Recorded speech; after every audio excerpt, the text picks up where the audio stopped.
So today we're talking heat shrink, and a little trick that I like to use with heat shrink is that I like to get stuff that's bigger than you think you would need. So it's way oversized. The trick to this is to get the stuff that's like a 3-to-1 shrink ratio. So we'll just shrink this bad boy up. And because it's a 3-to-1 shrink ratio,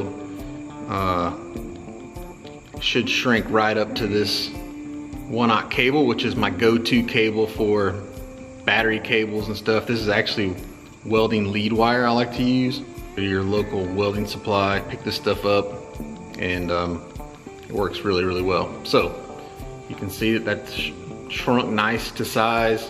And the reason I like to use shrink tube that's oversized is because as it shrinks, it gets thicker. So in the end, you have a more durable, thicker